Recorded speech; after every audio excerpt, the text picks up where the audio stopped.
Visando ampliar sua linha de consórcio e comércio, MAC Geral e Companhia adquiriu de AC Industrial S.A. 1.000 unidades de equipamento destinados à fabricação de churros. Visando ampliar sua linha de comércio, MAC Geral e Companhia adquiriu de AC Industrial 1.000 unidades de equipamento destinados à fabricação de churros. Dentre as cláusulas contratuais firmadas pelas partes, está difícil de ler, fez-se inserir a obrigação de MAC Geral e Companhia realizar o transporte de equipamento exclusivamente e ao preço de 100 por equipamento, por meio de rota transporte limitada, pessoa estranha ao instrumento contratual assinado. Com relação aos contratos de divisa assinada a afirmativa incorreta. A Industrial poderá exigir de MAC Geral e Companhia cumprimento da obrigação firmada em favor de rota transporte. Bom,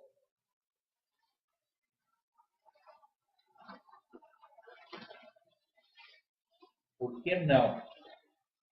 Contas, dependendo ali, claro, que era uma máquina de churro. Poderia ser um equipamento, por exemplo, sofisticado, que envolvesse um transporte especializado, e é sim possível, por que não, que o comprador diga assim, olha, eu compro, mas eu quero que eu plano o transporte. E vai ficar os seus custos o transporte. Por que não? Direito patrimonial disponível? Eu acho que pode. Então lá está certo. O que é que assinado é errado. Ao exigir o cumprimento da obrigação, Rota Transporte Limitada deverá efetuar o transporte ao preço previamente ajustado pelas partes contratantes. É meio estranha, como é que ela vai sujeitar? Está com cheiro de errada, né? Somente Rota Transporte Limitada poderá exigir o cumprimento da obrigação. Somente Rota Transporte.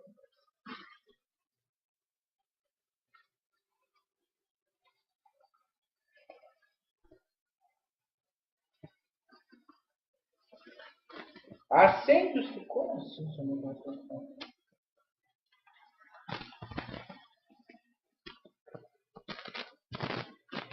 A Industrial S.A. poderá reservar-se o direito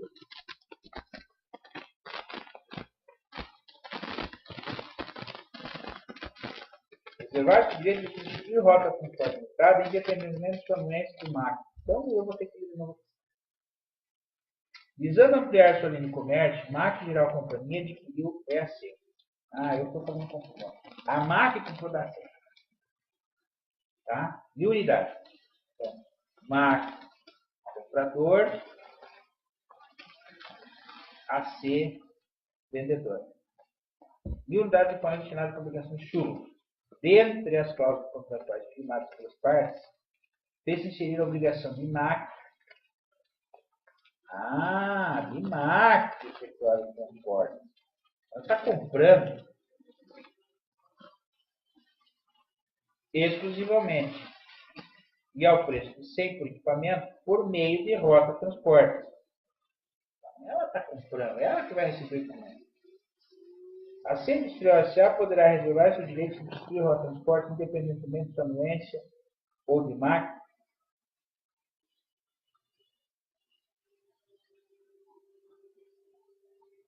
Eu acho que está certo, pode. Interesse dela. Não, sem vendedor. Somente a rota transporte limitada poderá exigir o cumprimento da obrigação. A de cumprimento da obrigação, a rota transporte limitada deverá efetuar o transporte ao preço previamente ajustado. Cara, ele não participou do contrato.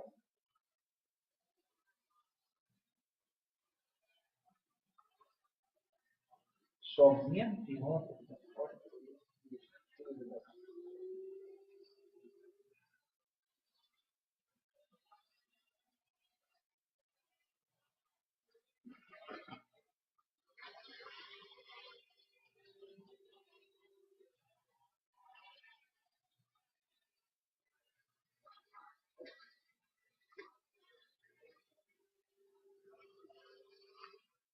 Eu acho esquisito ter colocado essa cláusula. O comprador dizendo que vai se obrigar realizar o transporte e ainda colocando o preço do transporte no terceiro lá, que não está no instrumento. A C poderá exigir de máquina. A C, que é vendedor, poderá exigir de máquina, cumprimento da obrigação firmada em favor de rota de transporte.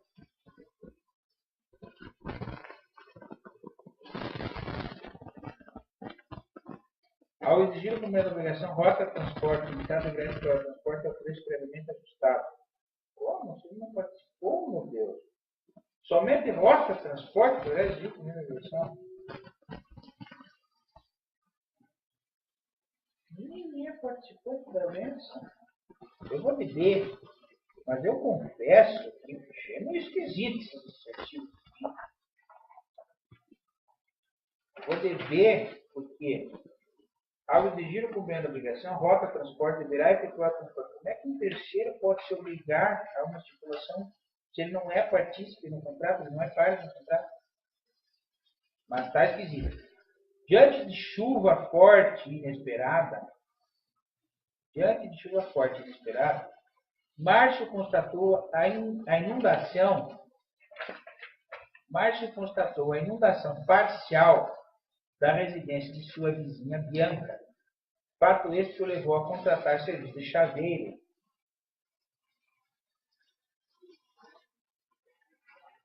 Bombeamento d'água e vigilância, de modo a evitar maiores prejuízos materiais até a chegada de Bianca. Administração do interesse do terceiro. Utilizando-se do quadro prático fornecido pelo enunciado, assinado que não tinha correto. A falta de autorização expressa de Bianca, a Marte, para a prática dos atos de preservação de bens, autoriza aquela a exigir reparação civil deste? Não. Bianca, esse aqui acho que era a questão. Bianca não estará obrigada a adquirir os serviços contratados por Márcio, cabendo a este a quitação dos contratados. Errado, foi no interesse dela. Se Márcio se fizer substituir por terceiro até a chegada de Bianca, promoverá a cessação de sua responsabilidade transferindo ao terceiro. Não. Ele pegou para o terceiro? Não. Os atos de solidariedade e espontaneidade de Márcio na proteção do bem são capazes de gerar a responsabilidade dessa e reembolsar as despesas necessárias efetivadas a crescimentos legais. E vai ter um vizinho de gente como esse, mesmo que você tenha que pagar a despesa. Não é interesse? 39. A lanchonete Mirim celebrou o contrato de fornecimento de bebidas com a distribuidora Céu Azul, ficando ajustado a entrega mensal de 700 latas de refrigerante, com pagamento em 30 dias após a entrega. Para tanto, Luciana, mãe de uma das sócias da lanchonete, sem o conhecimento das sócias da sociedade, seu marido, celebrou o contrato de fiança por prazo indeterminado com a distribuidora, a fim de garantir o cumprimento das obrigações assumidas pela lanchonete. Agora vamos ver o rolo que vai dar.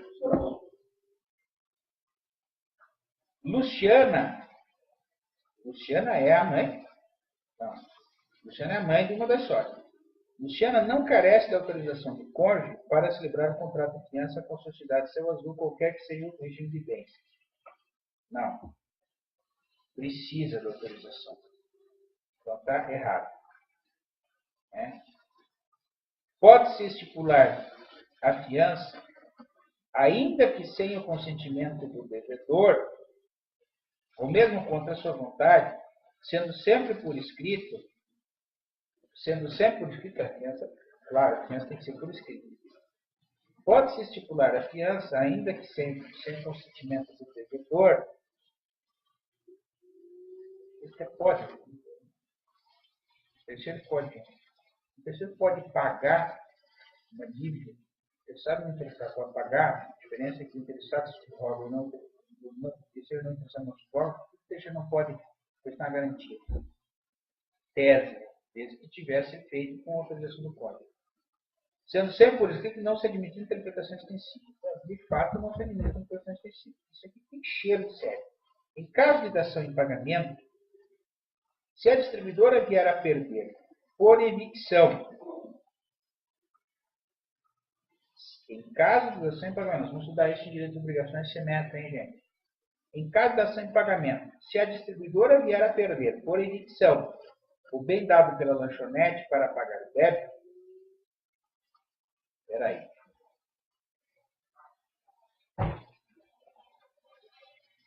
O que ele está querendo dizer é o seguinte, eu estou entendendo assim, que a lanchonete fez uma dação em pagamento. Ao invés de pagar lá em dinheiro, que era, provavelmente é o normal você pagar em dinheiro, ela vai dar alguma coisa em pagamento. Bom, aí vem a pergunta. E se esta coisa dada em pagamento sofrer evicção? A gente estuda isso na direção. Sofrer evicção. O bem dado pela lanchonete para pagar o débito. Permanece a obrigação do fiador? Não. Estabelece a obrigação originária. Mas o fiador já está fora. Está errado. E houve lá da ação. Daí a garantia pessoal lá, fidejussória, finita. Quando ocorreu a dação. Estabelece a obrigação originária, mas sem a garantia. Luciana não poderá se exonerar, Luciana é a fiadora, se exonerar quando lhe convier da fiança que tiver assinado, ficando obrigada por todos os efeitos da fiança até a extinção do contrato de fornecimento. Não, porque aqui foi por prazo indeterminado. Né? Então, ela não pode também ficar escrava disso. Ela pode se exonerar. Tem um prazo lá, ela pode se exonerar. Então, acho que é B. Putz, será que eu vou acertar alguma coisa de direito? Aqui já é contrato, apesar de eu mencionar que teria geral, né, das obrigações, mas é direito de obrigações, né? Será que eu vou acertar isso aqui? Será que eu vou passar vergonha? Bom, a escritura pública, lavrada em notas de tabelião, da Guaraná, hein? Guaranazinho. Escritura pública, lavrada em nota de tabelião, é documento dotado de fé pública. Claro, notadamente no que tange ao fato de o ato de declaração ter sido praticado na presença do tabelião e ter sido feito sua regular anotação em assentos próprios, o que não importa na veracidade quanto ao conteúdo declarado. Fato, né? As declarações das partes podem ser verídicas. A respeito desse tema, assinaram a quantia correta. Aos cônjuges ou à entidade familiar, é vedado destinar parte de seu patrimônio para instituir bem de família com escritura pública, cuja forma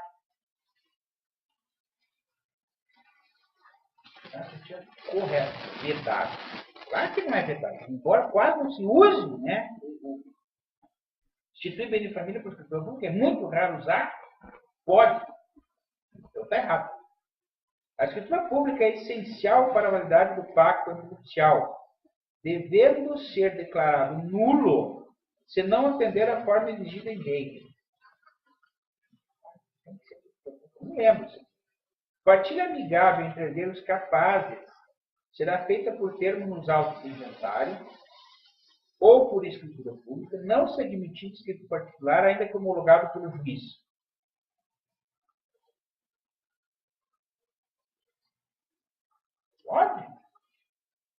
Pode homologar a partilha. E não.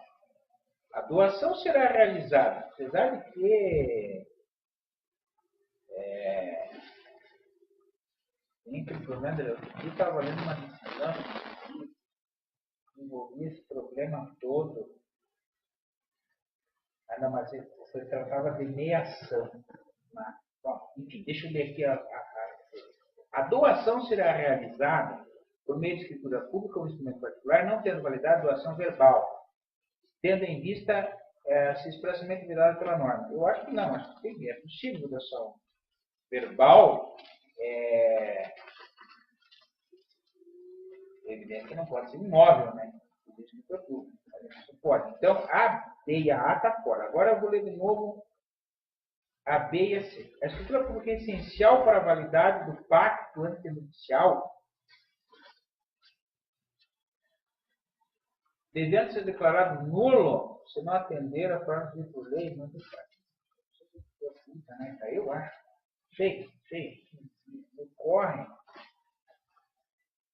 por escritura pública. Vamos ver. C. A partilha amigável entre herdeiros capazes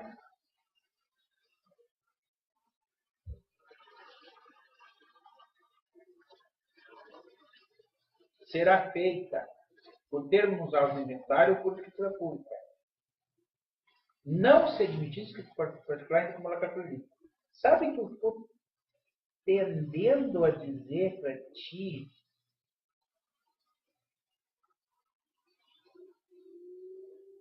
e eu acho que é aí que está justamente a polêmica de uma decisão que eu vi há pouco tempo, é que, em se tratando de herança é imóvel, né? É por ficção, mas é imóvel. Independentemente se tem ou não tem imóvel dentro da herança, é imóvel. Então, eu estou achando que poderia ser assim. Mas, na verdade, na praxe, a gente ainda utiliza, embora pode ser que alguém tenha uma diferença, talvez tenha alguma decisão recente aí,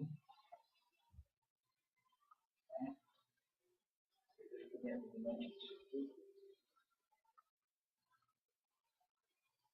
Sabe que eu acho que eu vou na B. Eu vou na B, porque eu acho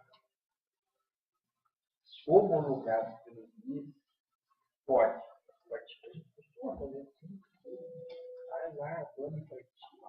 O juiz homologa o plano de partilha. Peça-se formal. Por que não? Então, vou de B. O legislador, cheguei na metade só. O legislador estabeleceu que, salvo se o negócio jurídico impuser de forma especial, o fato jurídico poderá ser provado por meio de testemunhas, perícia, confissão, documento, presunção. Partindo do tema meio de prova, e tendo o Código Civil como suporte, assinale a alternativa correta. Porque prova, realmente, tem regulação no Código de Processo Civil, tem regulação no Código Civil. Aliás, na presunção está no Código Civil. Se não me engano, não está explícito no Código de Processo Civil. Mas aí também tem um questionamento doutrinário que não veio o caso aqui discutir.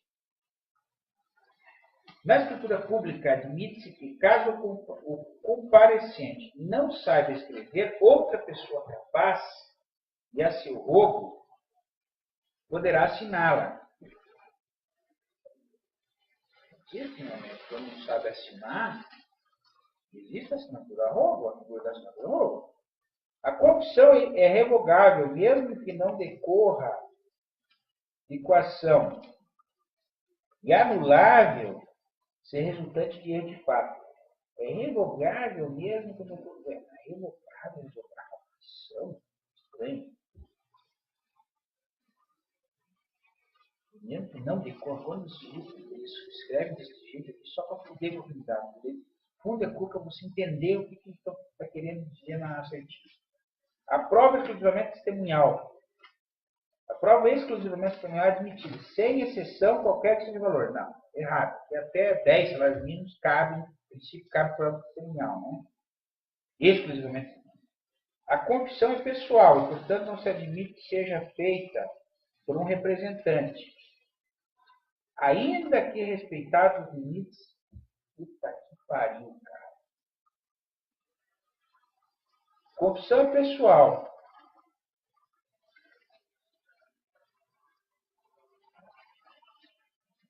E, portanto, não se admite seja feita por um representante. Não, a confissão até pode. Não, a confissão pode ser feita. O depoimento pessoal é que, em princípio, não pode. Né? Não pode. É pessoal. Pessoa natural é a pessoa, a parte que participa da depoimento pessoal.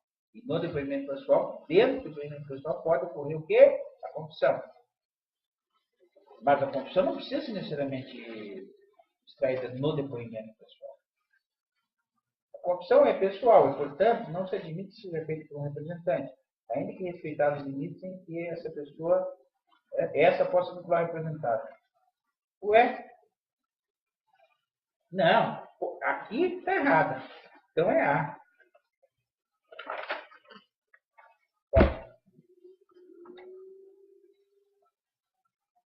O advogado não pode.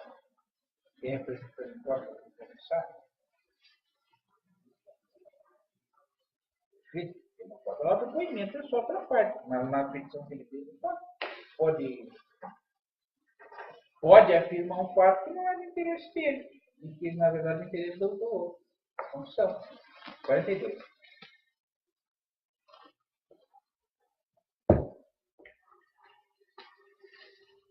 Fernanda, mãe da menor Joana, celebrou um acordo na presença do juiz de direito para que Arnaldo, Fernanda, mãe da menor Joana, celebrou um contrato na presença do juiz de direito para que Arnaldo, distraí totalmente. Volta.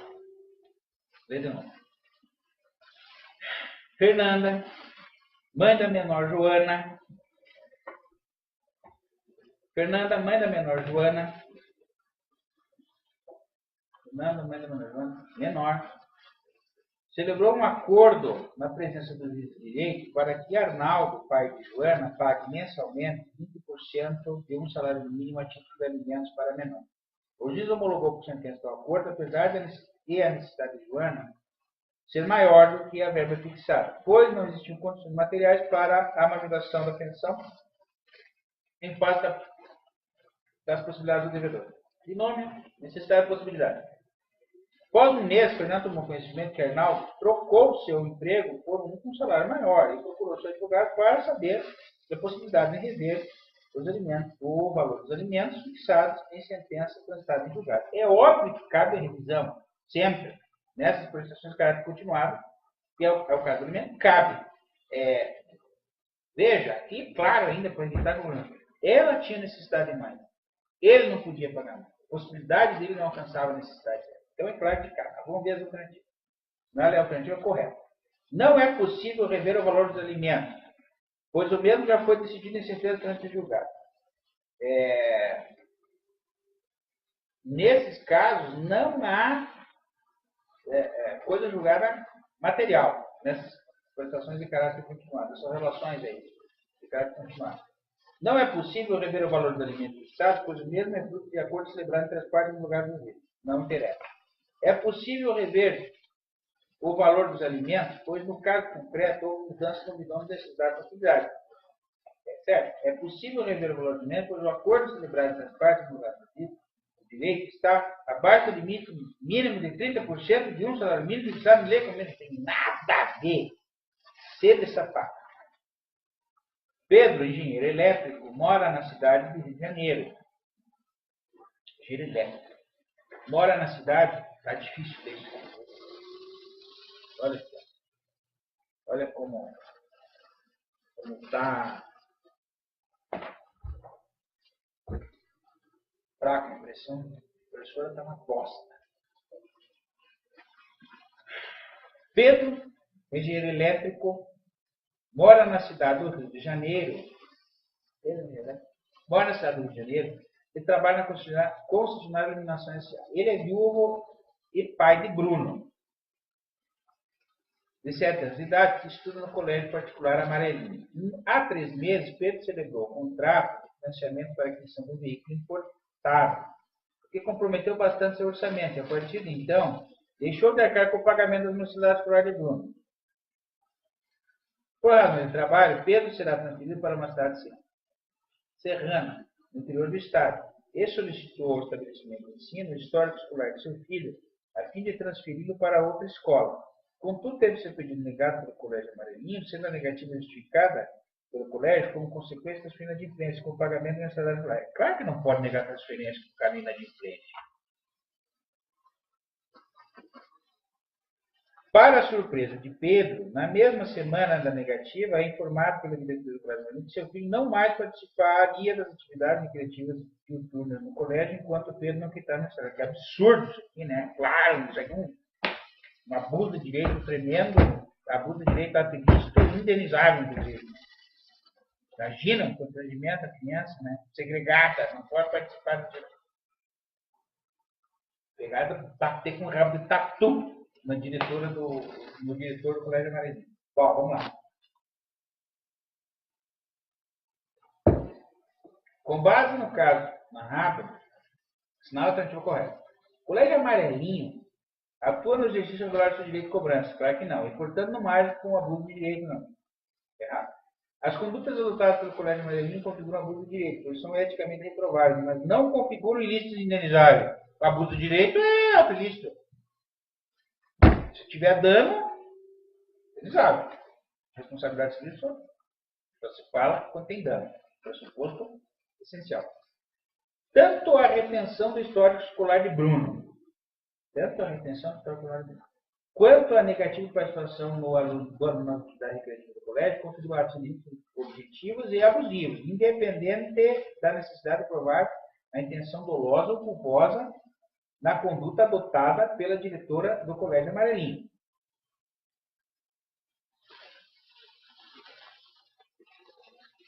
Aqui ele vai ficar com você. Isso aqui é responsabilidade objetiva ou responsabilidade subjetiva? Ok. Para existir a obrigação de indenizar o Colégio Amarelinho, com fundamento no abuso de direito, é imprescindível prever dolo e culpa. O que é necessário para vigiar o comportamento abusivo e a tribuição. Eu digo o seguinte, neste caso em particular, não, apesar da culpa estar escancarada, em princípio não precisaria discutir culpa. Até porque, né, você poderia aplicar aí o Código de Defesa do Consumidor. E aqui não é aqueles casos no Código do Consumidor que trata de responsabilidade subjetiva, como, por exemplo, funcionário liberal, etc., que está lá no Código que responde por culpa. Aqui responde independentemente de culpa. Para mim, é responsabilidade subjetiva. Então, eu vou assinalar C. É, né? 44. Interpretação e aplicação da Lei nº 8.069 de 90, Estatuto da Criança e do Adolescente, deve perseguir os objetivos de proteção integral e prioritária dos direitos das crianças e dos adolescentes, que deles são titulares. Sobre o tema, assinale a afirmativa correta. Sou um analfabeto em ECA. Mas vou tentar responder.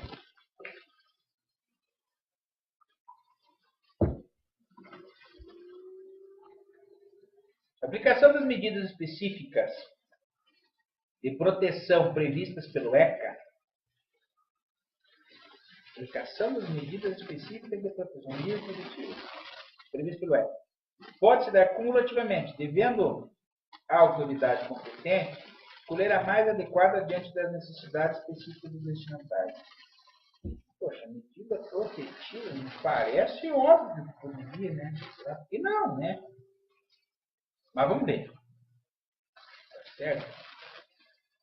Se Joana, que tem 9 anos, tiver seus direitos violados por ação ou omissão do Estado, serão cabíveis as medidas específicas de proteção previstas pelo ECA que, dependendo das circunstâncias, não deverão ser aplicadas ao mesmo tempo.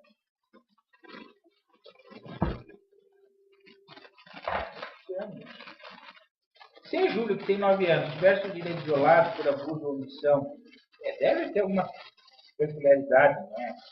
Criança, adolescente, não sei. Tratar, investigando idade. Ou é só para colocar pulga atrás da candidato. Se Júlio, que tem 9 anos, tiver seus direitos violados por abuso ou omissão dos pais, não serão aplicáveis medidas específicas de proteção, mas sim medidas destinadas aos pais ou responsável, previsto pelo ECA. Pois é. E se eu precisar pegar a criança e colocar lá numa família substituta, aquela coisa para protegê-la?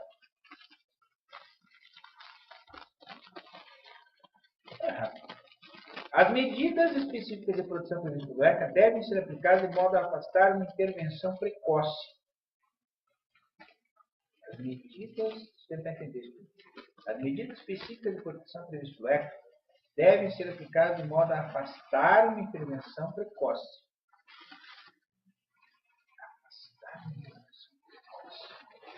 Efetuada logo que a situação de perigo seja conhecida, sob pena da responsabilidade primária e solidária do poder público.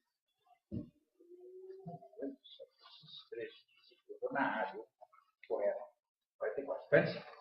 No que se refere aos procedimentos da festa da justiça da infância da juventude, inclusive relativos à execução das medidas socioeducativas,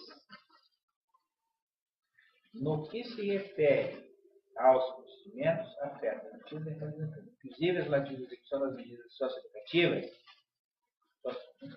assinale afirmativa correta. Afirmativa. Pena, o nome é bonito. Da punição do pentelho, do fedelho.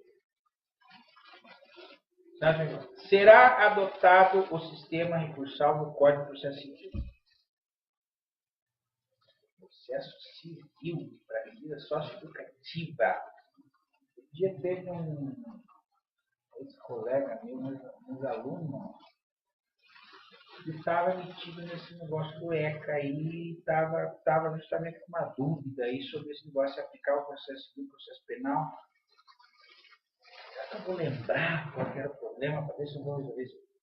Será adotado o sistema recursal para o processo civil. Em todos os recursos, salvo nos embargos de declaração, o prazo para o Ministério Público e para a defesa será sempre 30 dias. Sinceramente, não sei. Não lembro. Acho que não. O Ministério Público tem prazo em dobro, tá aqui, não teria. Porque acho que não, né? O CPC não vai manter o prazo em dobro. Não sei. É exigido o preparo para a deposição do plano? Acho que não.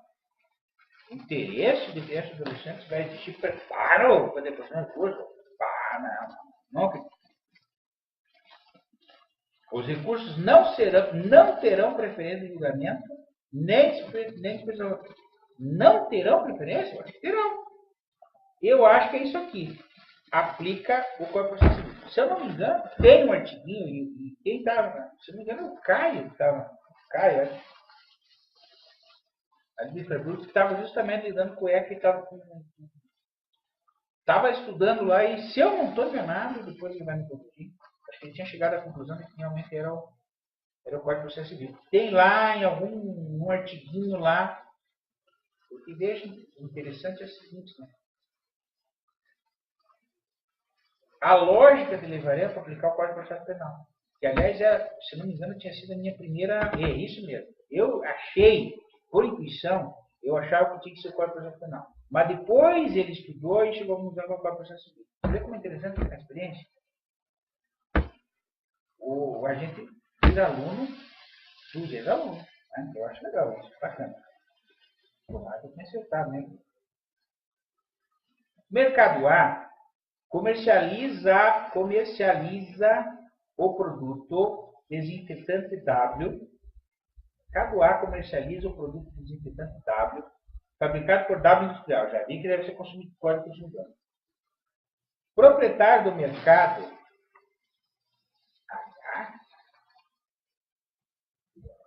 Está difícil mesmo.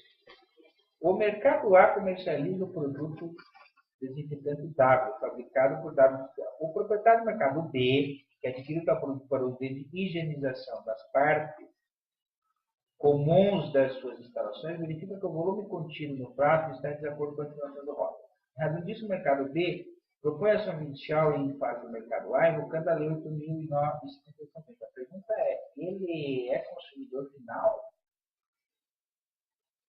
Acho que é, porque para limpar as instalações dele, né? Acho que é, ele é consumidor. Destinatário final, ele é consumidor? Acho que é, o mercado B deve ser mesmo. Vamos ver.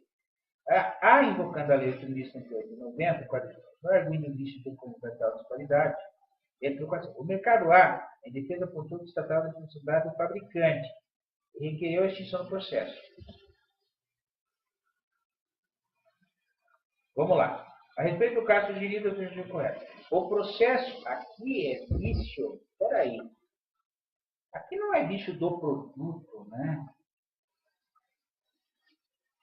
É só no volume. Bem pegadinha, hein? O processo merece destino por legitimidade passiva.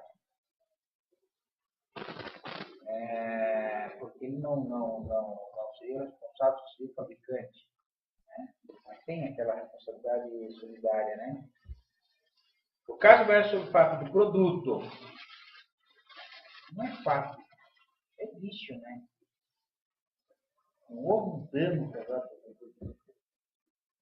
Logo, a responsabilidade do réu é subsidiária.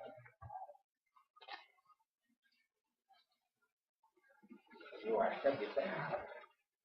C. Processo deve ser extinto, pois o autor não se enquadra na contraprodução. Acho que está errado, porque eu penso que ele se enquadra. D. Trata-se de vício do produto. Logo, o réu e o fabricante são solidariamente responsáveis.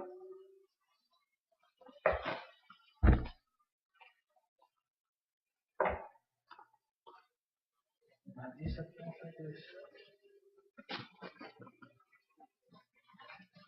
Eu acho que é a D.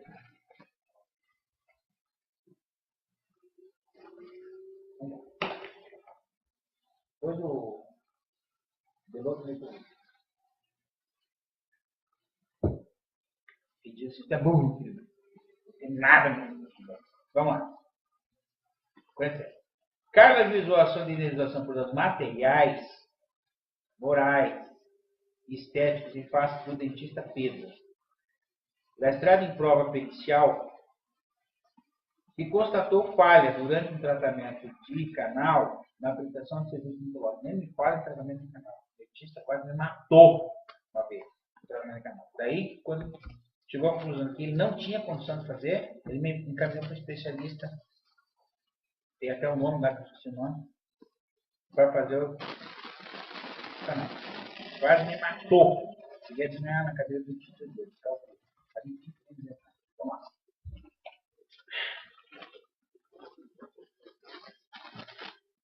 O referido. Durante o tratamento de canal, a prestação de serviço controle. O referido laudo comprovou a inadequação da terapia dentária adotada, o que resultou na necessidade de extração de 3 dentes da paciente. Sendo que na execução da extração ocorreu fratura da mandíbula de carga. Puta que pariu! E gerou redução óssea e sequelas permanentes que incluíram a simetria facial. Porca pipa! Próximo. Com base no caso concreto, a luz do código do consumidor, assinala a alternativa correta. Bom, eu já sei que é a responsabilidade subjetiva do profissional liberal. Mas, vamos ver o que é. Não sei se é questão de o dentista Pedro responderá objetivamente pelos não carnaval. Tá vendo? Como é importante eu saber os detalhes, né? O profissional liberal não responde objetivamente, independentemente de culpa. Responde a responsabilidade subjetiva, dada na culpa. Tá? Então, A está errada. Haverá a responsabilidade de Pedro. Pedro é mentira? Pedro, independentemente individual ou culpa, diante da constatação do vício do serviço, no prazo decadencial de 90 dias. Está errado porque é. Se bem que aí parece que está escancarada a culpa. A obrigação de indenizar por parte de Pedro é subjetiva e fica condicionada à comprovação dolo ou culpa. Responsabilidade subjetiva exige a demonstração, a prova, ainda que seja por presunção, de todos os pressupostos da responsabilidade subjetiva, inclusive a culpa. Inexiste relação de consumo no caso em questão, pois é uma relação privada que encerra a trata. Errado. C. Essa eu acertei. Nem que seja uma. A prova inteira eu acertei. 47. Corri. Eu estou demorando muito para fazer firula.